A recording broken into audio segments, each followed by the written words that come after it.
Olá, pessoal. Boa noite.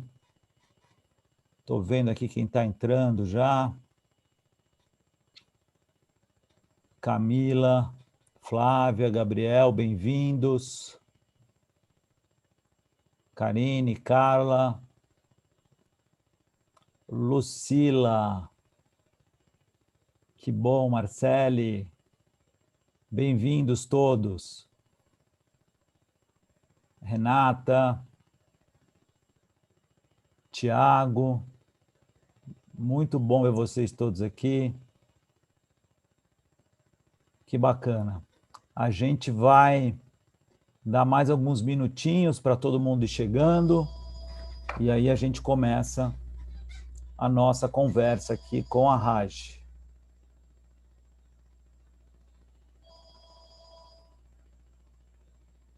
Daqui a pouquinho a gente começa, eu vou aproveitar para desligar o telefone aqui, que, como vocês perceberam, está tocando.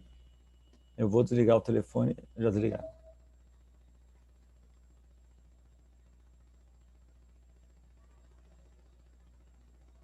Agora são exatamente 7h01. Vamos esperar mais alguns minutinhos, mais 2 minutinhos. 7h03 a gente começa.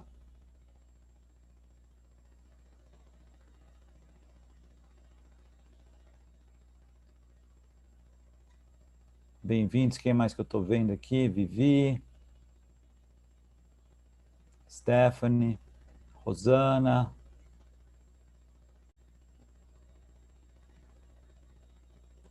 Flávia,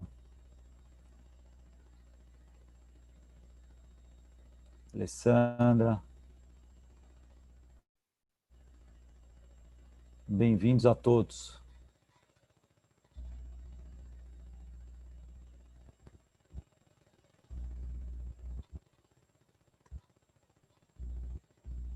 Boa noite.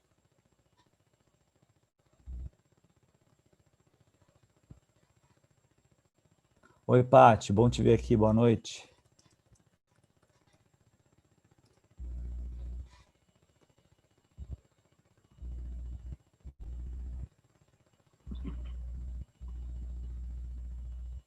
Boa noite.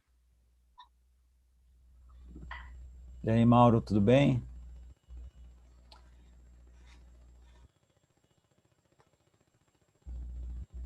Marcele. Bom, vamos já começando, porque a gente chegou no horário aqui, já são 7h03. Então, novamente, boa noite a todos vocês. Muito obrigado por estarem aqui hoje com a gente, nessa conversa, nesse bate-papo sobre autoconhecimento, sobre liderança. E eu sou Alexandre Santilli, sou um dos sócios da teya, e eu queria contar para vocês um pouquinho, né, o que inspirou nós a organizarmos essa conversa aqui, né, trazermos a Raj aqui conosco. Quando começou a pandemia mesmo, né, a partir de março, abril, a gente percebeu, né, muitos líderes e muitas pessoas sem muito saber o que fazer, uma situação nova para todo mundo, sem saber como lidar, né, com os seus times, não só falando de equipes nas organizações, mas também dentro de casa, como lidar com essa situação toda. E, ao mesmo tempo, o que a gente percebeu acontecendo?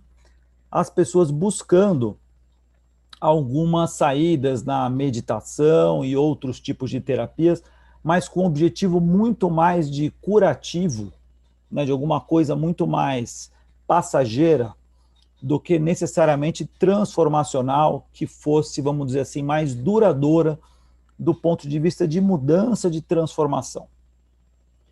E nesse meio tempo a gente conheceu a Raj, o Bernardo, um grande amigo que apresentou a Raj para a gente. Eu já conhecia o trabalho dela por ele, a gente se conheceu aqui, vou dizer pessoalmente, foi por vídeo, mas a gente se conheceu.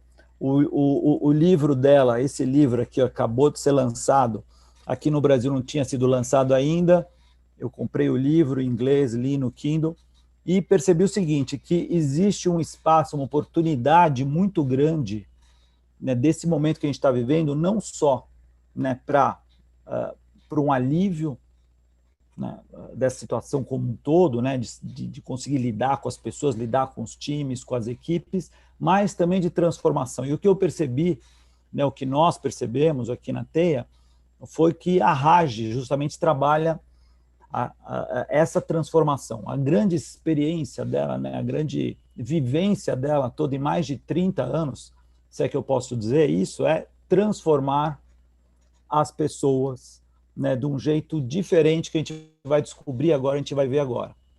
Então, eu queria começar apresentando para vocês a Raj. Eu vou fazer as perguntas para ela em inglês. Quem quiser ouvir, tem um canal aí da tradução.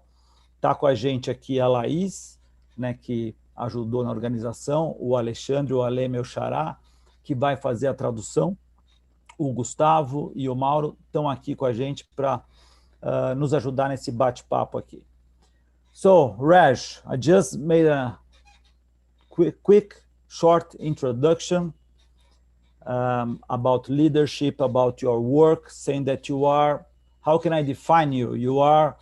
You transform lives, you transform people. I think that's the best definition I could find, right? So that's what I just said. And so I want to ask you a question. There are a lot of people, they have been, even some people sent it before we started, the people already sent this question, right? So that, first of all, you have a background, your story is very well, you tell your story very well here. You have, let's say, a background of being very pragmatic. You were a lawyer, a prosecutor, right? So you are very fact-based and so on. And you changed, of course, you changed your life, you changed your purpose. And what we see today is most of the people in organizations that we lead with the leaders, they are very skeptical about this, how this transformation can happen. So I'd like to hear from you a little bit about your story and how this transformation happened with you. Thank you. Thank you so much for first this opportunity, and everyone out there. Hello to everyone. Boa noite. Good evening to all of you. Happy to be here. And as you correctly said, it's not just my education. It's not just my career that's very pragmatic, very bottom line, very left brain, but also the culture where I come from, right? As an Indian, for those of you who know, it's a very pragmatic culture. In fact, we left India to come to the United States, not for woo-woo fun, but because, you know, it's the land of opportunity. It's about business, it's about career, it's about wealth, it's about success. And that's why we would have left our home and come to the US. So very pragmatic. When I came into spirituality, I wasn't looking for it. In fact, I didn't even know that I was going to a spiritual program. I went thinking I'm going to a music concert. I had just moved from New York to Los Angeles. I didn't know anybody in LA. And I figured this is a way, an opportunity to meet people, build a community around me, and so on. And when I arrived, I realized that, in fact, it was not the sitarist, Ravi Shankar, who no longer is on the planet. He passed away some years ago. But in fact, it's Sri Sri Ravi Shankar, the spiritual master from India. And what I had going for me was just curiosity, because it wasn't like I'm thinking, oh, I need this, I want this. In fact, I stayed out of curiosity, and probably by some luck also. But while I was there, I fought tooth and nail in my head, you know. And at some point, when I did the program a couple of days later, I was overtly, being a lawyer, disagreeing, judging, dissecting, to the point where I said, well, if this is so amazing, why don't you just teach it in India? Why in America? You know? to that degree, I was very much a left brain person. And he said something to me, one sentence, which really stayed with me. And his sentence was, see, you've been doing it your way all this time. The only real proof, the only real science is to try it and see the results. If it doesn't work, don't do it. But don't take my word for it and don't take anyone else's word for it. And that made a lot of sense. To me, that was logical, practical, scientific, and personal. That is actually the key, I think. For anyone who's skeptical, my suggestion is be skeptical. Don't take anybody's word for it. But if you're skeptical and you take someone else's word for it, or because you read it but never experienced it, well, then you're not smart. So skeptical and not smart, the two together isn't the best remedy for success. You know, a smart person, someone who wants to succeed, who's a leader, who's proactive in life, says, okay, by now, especially, Alessandra, there's so much research done about soft skills, about looking inward, about core skills, about value and change from the inside out, and how happiness, self-awareness leads to success. It's not the other way around. And, you know, we can endlessly go on quoting science and research, but even better than that is your own experience. You have to do it to know, right? Right, and you make it very clear, Raj, in your book, that you said, look, if you are skeptical, just start doing, try. And if you try and you see the difference, then we'll go on. And something that sometimes I see what happens with people, that sometimes they have to go to maybe a tragic event or a very difficult event to change. And the fact is, it doesn't have to be like this. No.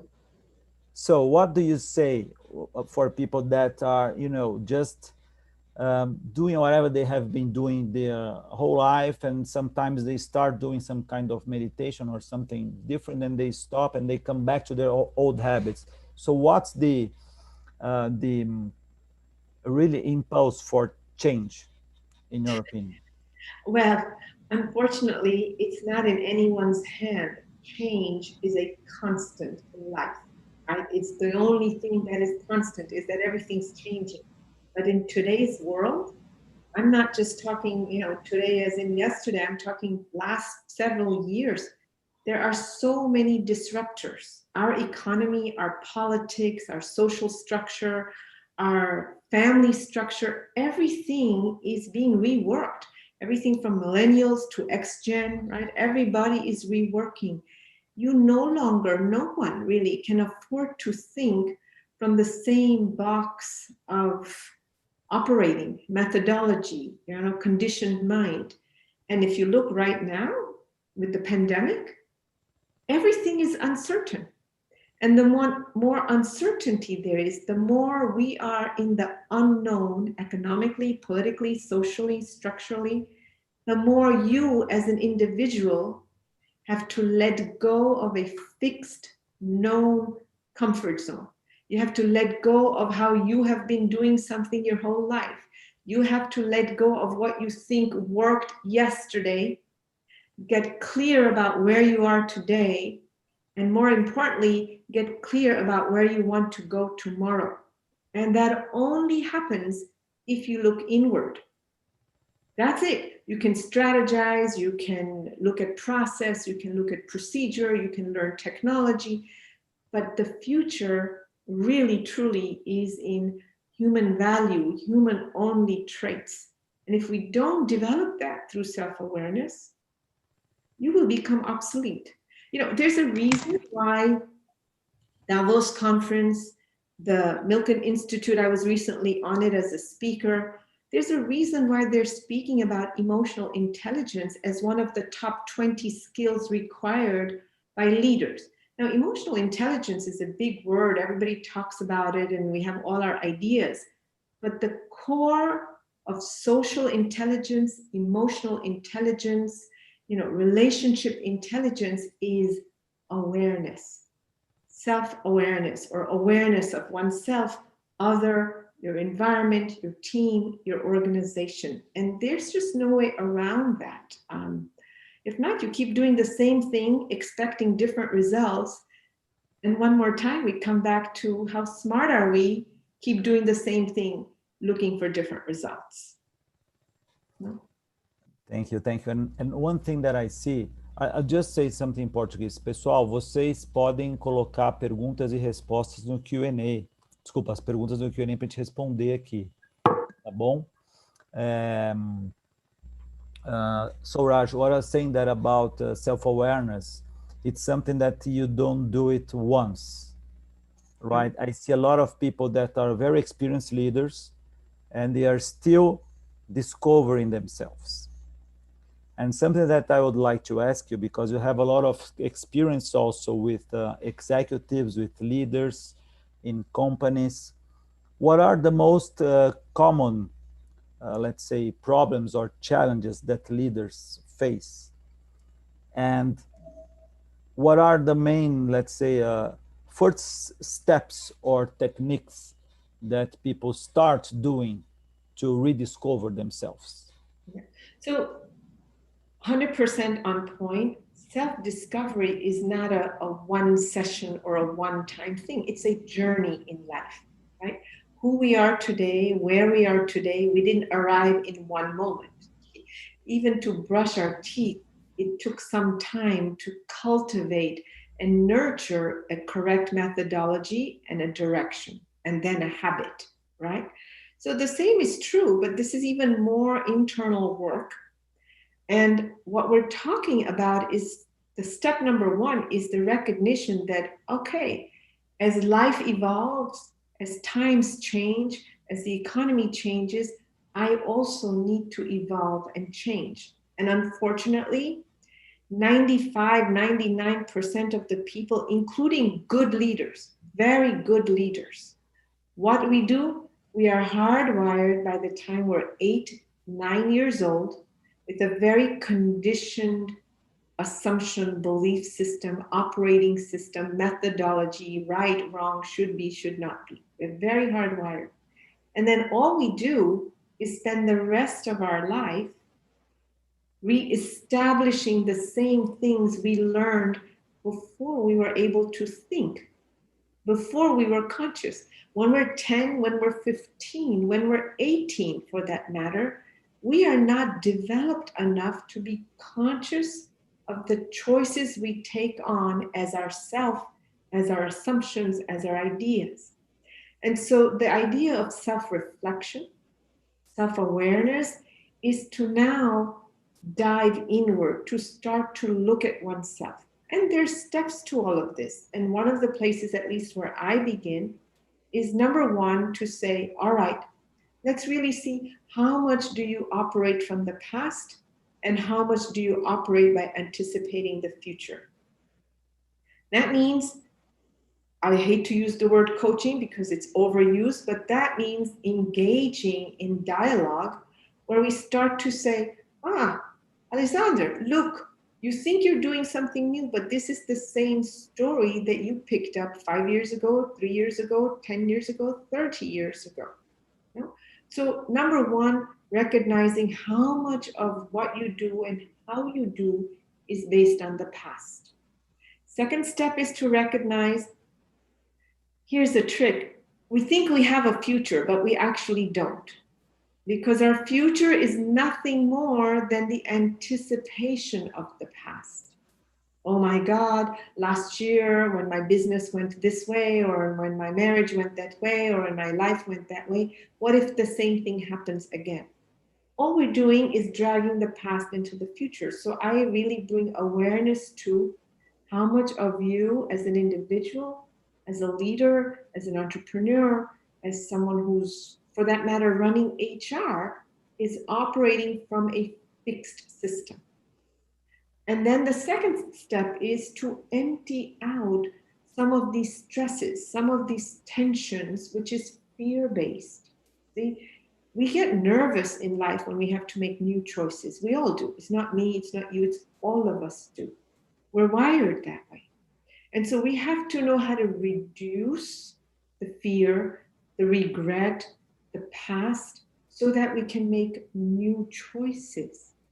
Yeah. So that we can look from a new beginner's mind. And from there on, what I do is I hold up a mirror. It's not easy. It's never easy. It takes courage to do it. If you want to go from good to great, you have to dig deep. If you look at the super successful people, whether it's a Steve Jobs or Warren Buffett or anybody else, they reinvent themselves again and again, and they don't buy into a system. They're willing to look from a beginner's eye. And that's where the work begins. You have to first look at where you are, where you want to go, and how you have been operating. And it's not easy, but it's the piece of the puzzle that makes everything that much easier, more successful, more relevant in today's time. Yeah? Yes, yes. And what I feel is that it's very difficult to do it by yourself alone. Yes. Because somehow you have to have like a sparring, right? Some people that you can talk, that you can share, or which way I go. Of course, some things you will reflect by yourself, but this, let's say, this exchange of information and impression is very important. You can't really do it on your own. See, if you look at our own mind, there's some pieces we're conscious of. Hardly 5%. That's a super genius awareness, 5%. But the rest of it, it's submerged under the water. 90, 80%, if you're super brilliant, is unconscious. We're really not aware. It's when no one is watching, even when we are not watching ourselves, is when this unconscious behavior, attitude, belief, and assumption comes into existence. So you need someone who can hold up a mirror and who can say, you think you're doing A, but really, you're fooling yourself. You're really doing B. That is a necessary element as a leader, as a team, that's trying to collaborate on a project together, as a parent, as a father. It doesn't really matter. You have to look inward in order to be relevant, to matter. Thank you, Raj. And there are a few questions here about from Camila and Patricia about how I'm trying to merge them and also build up a little bit. How can you work this self-awareness, this in the organizational set in companies where maybe the culture, they don't allow people to show their vulnerability? And that needs a good trainer.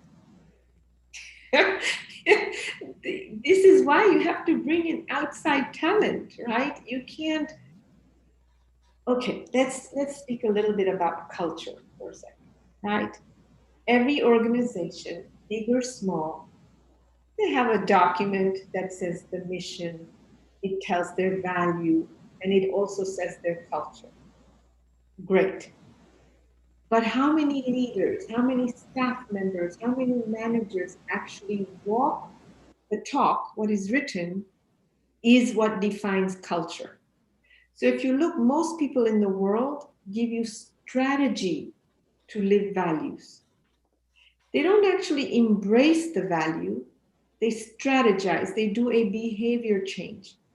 Well, that assumes that everybody around you is naive or stupid and you can fool them. But the truth is, you know when someone is sincere, you know when someone is genuine, and you know when someone is just pretending to live a value. True? We know that. Everybody knows.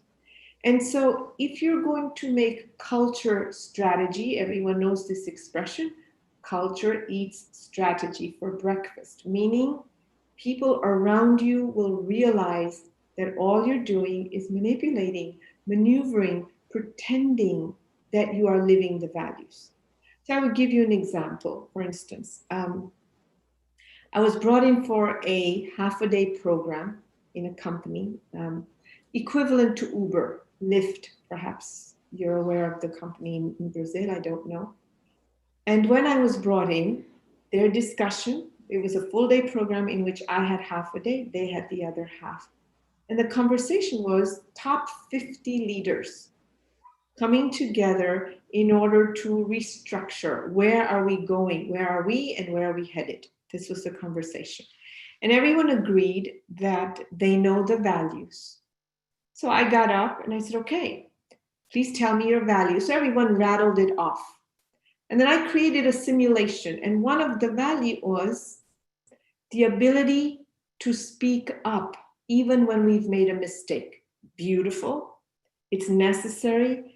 If you have someone who's willing to say, I made a mistake, we can correct it and up level to the next game, right?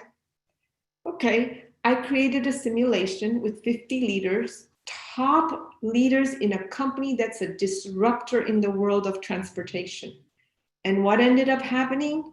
There was not one leader who actually took a risk to share what was really going on.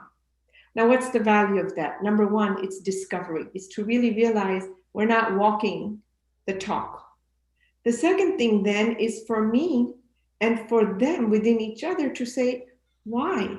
What's really holding us back? Where is the psychological safety that's required in this company in order for people to share and to open up and become a collaborative organization rather than a surviving fear-based organization? There is no way out but in. I often say that. And what I'm saying is you have to look in yourself in addition to strategy, in addition to process, in addition to procedure, in order to really up-level the game. And today, in this world, the new generation, they're not interested in authority. They're not interested in autocracy. They're not interested in following rules. They want to participate. They want to have a vote. They want to be inspired. They want to have purpose. They want to have meaning. And if you as a leader aren't living that, they say bye-bye and move on to the next company. And onboarding, when you lose people, is highly expensive, demoralizing, and it reduces your business. Yes, I agree with you, Raj. But what I've been seeing in times when you don't have so many opportunities to change, let's say from the job, is that in the very beginning, people are like this. They start questioning, they start so on. But after some time, they're like abducted to the culture, and they start acting as everybody else. So they stop questioning. And when you provoke them for that, you say, look, you're not questioning anymore. And the excuse they give, this company is like this, I can't do this, I can't do that. So the question is, if you are in a company, of course, and you are not the CEO, and you are not in the C-level, you are not the board, you are a manager, a leader there in the middle of the pyramid, is it possible to start changing, or how far can we go? So are you asking if a manager or someone below a manager who has no authority, can they change? And is there value for them? Absolutely. Look, of course, the leadership sets the context for the organization, for the team, and for all of the employees, of course, correct? But if the leadership isn't coming in and you want to support your management, or really the real capital of your company, just your general staff, you don't have them, you don't have a company. You know, a leader needs followers, right? So if you are starting to support your followers, meaning your staff, other than managers, what happens is they role model and hold above C-suites or managers or leaders accountable. If you make them brave, if you make them courageous, if you make them self-reflective, and they live values greater than the leaders, it forces the leader to have to come to the stage and say, oh, I better now look. It's important that I show up also. So it doesn't matter whether you stop top, bottom, or bottom to top. One is, of course, a little bit easier, I think, than another. But human beings are human beings. And look, the reality is 90% of life is relationship. 90%, certainly at home. But even in the most techie company, 90% of success of an organization is relationship. Only 10% is resources, hard resources and capital and economy and all those sort of things. Well, relationships are built on you being in touch with yourself and connecting with the people in front of you. Customer, vendor, boss, team, it doesn't matter. If you can't connect, if you can't really engage, I don't mean superficially, I don't mean politely. To the degree your connection is strong, to that degree, your staff will walk through a wall for you. They'll say, well, okay, Gustavo is a reliable person. I'm going to walk the distance. It doesn't matter. Let me see. I know it's time for me to go home, but this guy, he's amazing. And the truth, actually, two things really inspire people. We think it's bigger offices, we think it's money, and I'm not saying that's not true. Up to a certain amount, this is science, right? There's a lot of research on this. Up to a certain amount, I think it's like 39,000, I forget exactly, where up to that point, people are struggling for money. And then there's a certain amount of recognition. But after that, the best and the biggest inspiration is self-growth. If people feel like they have an opportunity to grow, to learn, to expand, they want to stay with that company, even giving up more money. That has been proven, go just read Harvard Business Review and so on. You'll see that people, especially this generation, they're not staying around because there's more money. They want to evolve, they want to grow, they want to find meaning, they want to connect, they want purpose. And for that, a company has to put that into its culture. It has to invest in humanity in order to invest financially. And in this sense, how do you think it's possible to? There's a question from Thiago here, indeed, very good question, about creating this pressure from the bottom up, as we said now, right? So if you are not a C-level, how can you start this movement?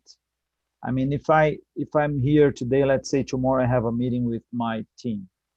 So what's the one thing or the first step that a leader can start doing to start this conversation, to start showing that it's possible to go through this direction?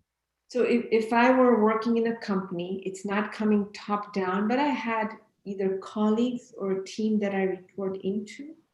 One of the biggest places to start is to be able to show up as human beings, meaning to be able to say, I don't know, to be able to say, let me look that up, to be able to recognize what someone did and give them the credit, to be willing to take the blame even if you didn't do it, to stand next to someone and say, we did it. These are basic changes, and they're not just changes in vocabulary, but you have to start to say, in saying we, in operating as a we, I up level not only their life, but my life. And people see this very clearly. So these are the most simplest changes that one can make, right? The other thing is, I will immediately always say, you have to make some time for yourself. It doesn't matter who you are. And that means at some level or another, a daily practice where you shut away the world of sense, external world outside, and you close external world. Yeah. Exactly. We're hardwired to do 1,000 things outside, So you have to regroup, recharge internally, close your eyes, and then start to go deeper inward, shut down the extra mental activity. The truth is, we overwork our mind and underwork the body. And the rules of the game for productivity, efficiency, clarity, sharpness of intellect is the other way around. Less work mentally, more work physically makes for a stronger body and a smarter cognitive function, intellect, memory, analysis, decision making. And we don't do that. That is counterintuitive. Have you noticed when people are in trouble? What are you doing? How are you going to? I need to think about it. No, let the thinking go. It's killing you. It's the overthinking that is reducing your optimum cognitive functions. So let the thinking go. Find a way to unwind. Just pull back. It's simple tools, simple techniques. Anyone can do it. You have to learn it and then use it. It's like brushing your teeth.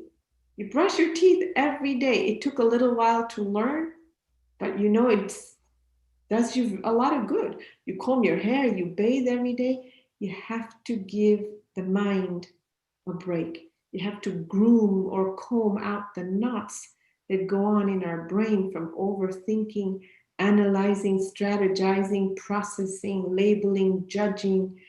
That drives more fear. And it depletes our life force. It depletes our energy. It depletes the intuitive, insightful intelligence. Yeah, when you're talking about knowing about the other people, I think there was a good side of the pandemic that we started to interact by video like we are now. And for the first time, people are seeing what's behind it, at least a little bit, so I can see where you live. You live in a house, it's sunny there, or you can see if you have kids or you are in a small or big place, it doesn't matter. And this has led, I think, for some kind of a different connection between people. But you see, you're proving the point. You're proving the point. The more human we show up at the office, the more we actually create on all the levels, bottom line, camaraderie, innovation, creativity, customer care, all those pieces. So we are really talking about showing up more human at the office.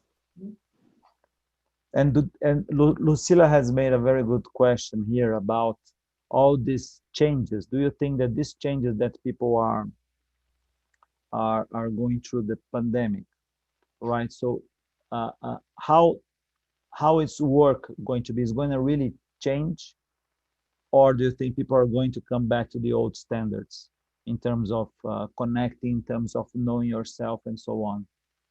I think it's a double-edged sword, because with the pandemic of connecting, there's also been, at some level, at least in this country, fear, right? You see people walking and they see someone on one side, they go on the other side because they're afraid to. And so if for a year or 2 years, at some level, our limbic, our emotional brain is on fear, what are we going to do? We're going to take that into other aspects of our life. I often say this: what you do one place, you do everywhere. How you do one thing, you do everything. This is just basic principle of human awareness and learning. How you do one thing, you will do everything. So if for a prolonged period we go on operating with caution and fear and anxiety, then it's bound to show up in other parts of our life. And we also lack, and we value now more than ever, the human engagement, human connection. We see the value of it. Those of you who are parents, your children are growing up in an opportunity to excel more than ever. Why? Because parents are home. There's nothing more, I don't know what the word is, but nothing more valuable in raising children to give them confidence, strength, a sense that I can do it, then parents influence. When they feel like I'm not alone, my mother's in my other room or my father's in the other room, unknowingly, this is part of human mind, you're building a sense of self, sense of value, sense of self-worthiness, sense of connection with self. So that piece is also increasing, you know? So both sides are growing, some caution, some connection. My hope certainly is that we will continue to connect more, even more than ever before, because we're going to realize that in the end, that matters more than anything. So it remains to be seen. Yes, it makes sense. And in the book, you say something interesting about that the high life force manifests itself when somebody has it as a leadership and charisma. So people will follow you, as you said before. People will go through the walls for you, and so on. But there is let's say a mindset that says, look, I am introverted, I am shy, so how can I develop this? Will I ever be charismatic? Wow. So this is, again, it's a conditioning that if I'm shy, that if I'm introverted, I cannot be charismatic. That they're not oppositions. Actually, shyness can be endearing. Shyness can be inviting. Shyness gives room for other people to open up. You know, it gives room to say, I can be vulnerable because the other person gives that space. So that's the first thing, is to disregard this belief, if you have, that if I'm shy or introverted or under soft spoken, that means I don't have the charisma or I cannot inspire people. That's it. From where I see, it's not true at all. You know? It would be hard to believe, but socially, I'm a shy person. For instance, I know what I know and I can share and I express, but if I'm sitting around in a group, I can be a very shy, soft-spoken, introverted person because I'm not much for a lot of chit-chat, number one. I don't know how to sit around palaver. I go straight to the point or I sit quietly, one or the other, you know. Second thing is the level of life force, the level of Shakti that you have directly impacts the vibration, the frequency that you invite back to you, the engagement, the interaction, the social connection that you invite back. So it isn't how loud you speak. It isn't how well you speak. It's the vibe that you give out. You know, people have presence. We know about this. Someone walks into a room, they don't say anything, but a part of you just goes to them. A child, they're this little, a baby. You know, you can fit them in two hands, but the way they look at you, what is in their eyes, is what we're talking about. That is raw power, magnetism. If you want, you can use the word charm, but it's still steady, centered, self-contained aspect of oneself. And that anybody can learn. Anyone can grow in it. Actually, when our battery is low, when our instrument, our mind, our brain, our intellect, when our body is tired, discharged, we function with a low frequency. We function less inviting, with less presence. And when we're rested and our energy is high, it's not what you say and how you say, it's just your being. You know? And through techniques like breathing, like meditation, like fine-tuning awareness about yourself, how you operate, what you do, and only with it transforms your vibe, transforms what you invite into your life. I know that sounds woo-woo probably, but it really is not. Yes, yes. You were talking about the kids. I remember that I read in the book And so how we lost this ability to, as you said, to look like the look of the kid, because we don't really have to learn this because we know how to do it, right? We don't lose it, we cover it up. It's not that we lose it. Look, probably by the time we're 8 or 9 months old, what do most parents do? They educate their children to start to use the intellect. It's a necessary thing, right? Intellect. What does it do? It labels, it analyzes, it dissects. It's very necessary. But we overstimulate that part and we don't allow observation, perception, pure perception to come in. So just to give you an example, I travel a lot. I'm with lots of families and I live with people. I don't usually end up in hotels. I live with families wherever I go. And many times I will be with a parent who has a child in the back seat and I will be sitting in the front, and children do what they do when they're driving, start fussing and complaining. And I always notice, what will the parent say? Look outside. Can you count how many blue cars are going by? Yes? Yes, perfect. So, but look what we have done. There's an entire world that is brand new to that child, whether they're 2 years old or 5 years old, doesn't matter. And instead of allowing them to have discovery, we point to a specific place for them to think. We point them to label and store in the memory and relabel and restore and label and store, and that's all we do. And we get them to function from a conditioned response. That's what we keep doing. This is how we train ourselves. This is how we train our children. And the trick is to be able to step out of fixed labels, look out of the world. Yes, you might see the blue car, but you might see a lot more other information so that you can create new neurological connections to process the data and come up with a new solution.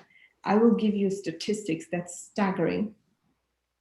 Every second, there is 300 billion bits of information that comes to us.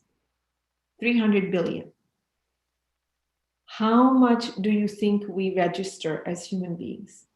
Just guess. I have no idea. 2,000. Just 2,000. Now, 2,000 is a lot. I'm not saying that's little. That's a lot of information coming, correct? Right.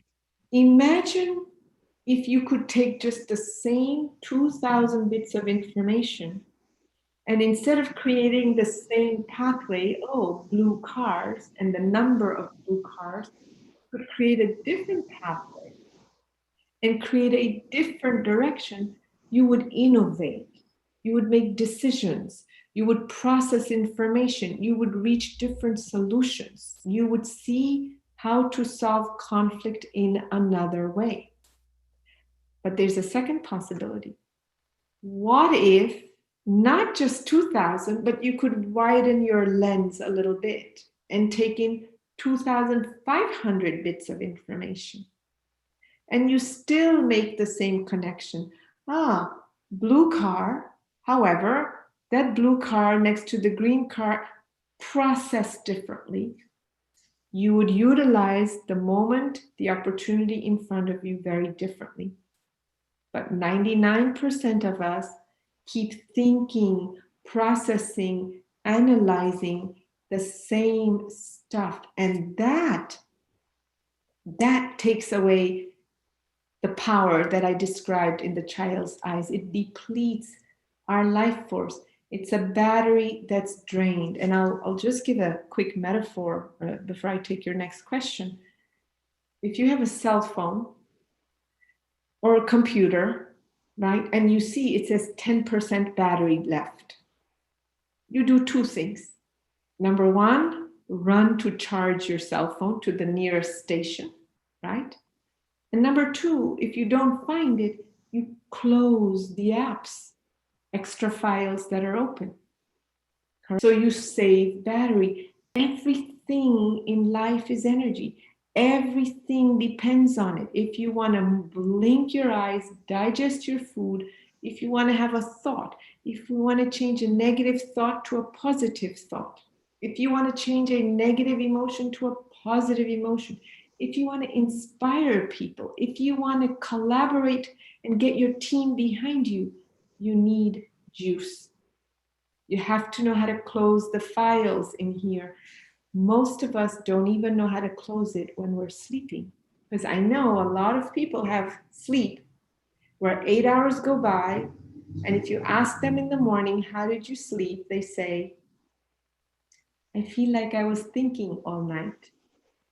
I don't feel I rested well. That means there were too many files open. Your unconscious was active. The 90%, which is unknown to us, was driving. In fact, that is what drives our choices, our actions. That is what we mean by limitations in assumptions and beliefs. And the only way out is in. In order to make that 90%, 80%, you gotta go inward. You have to become self-aware. There's no other opportunity than that, really. I like this idea that the only way out is in, that we have a certain amount of energy, and the way you manage it, it makes all the difference. That's right. That's right. And how much you spend, for example, in this standard of efficiency, which is counting blue cars or whatever, is a pattern or standard of efficiency. Yeah. So what I feel that's not enough anymore to keep leading people, to keep innovation going on, to keep inspiring people, and so on. So if we don't, let's say, rebalance it, and I think that this moment has been a good opportunity for everybody to see that, to feel that some change will need to happen, then you probably won't achieve your whole potential. I think that's all about Shakti, is right. Yeah. How do you use your energy to achieve your whole potential? Yeah. Well, so it's what you said, it's two things. How do you increase energy and figure out what's draining your energy, and then make a choice? What do you need keeping? What file do you need? Use it. What you don't need, close, right? It's a basic conversation. And the funny thing actually is, if you notice, when the pandemic started and the quarantine started over the world, suddenly, domestic strife, domestic violence, conflict, depression, anxiety, all of these things are on the rise. And there's good reason. Nobody knows what's going to happen tomorrow. Uncertainty around economy, job. But also, it's because suddenly people are spending time in close quarters without distractions. Right? Self-awareness is having to look at oneself. We had lost distractions. You couldn't hang out in pubs, at least here, and sports games stopped and shopping malls had closed down. And so you couldn't avoid, distract. You couldn't keep running away from what goes on inside of yourself. We can distract, but we can't stop it from spilling over onto other things. So if you and I are upset at home, by the time I reach the office and my secretary or my assistant or something isn't the way I want, I'm going to spill what happened at home onto my work life. And similarly, if things are not going well at the office, when I get home, I'm going to spill that onto my relationship, my children. We are one unit. What we do one place, we do everywhere. All we do is change the object of the game, and we think we're doing something different, but we're not. We're really not. Yeah. And Raj, we are almost 1 hour here. The time flies. And so one last question, because I know there are a lot of people that are here work in HR or work in companies also with HR. So what's the advice that you would give for a professional that works in HR and wants to bring this self-awareness, this inner look inside the company? So where to start from? I mean, I'm sure people have heard a lot about mindfulness, right?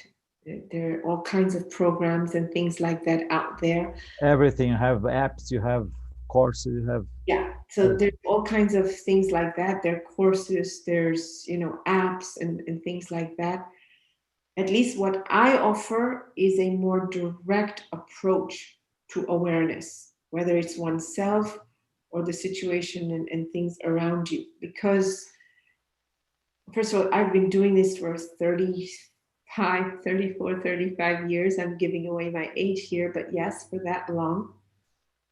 And the simplest road to going inward, one of the easiest places is through breath, is learning some tools and techniques that directly control your perception, your judgment, your thoughts, and the processes that go on inside of you. And so I often tell people, if you can't do anything, get an app.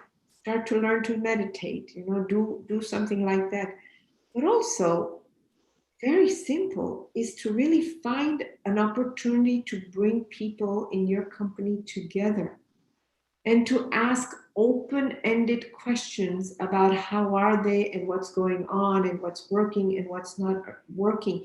Create a system where there can be dialogue. You'll notice that it doesn't exist in most companies.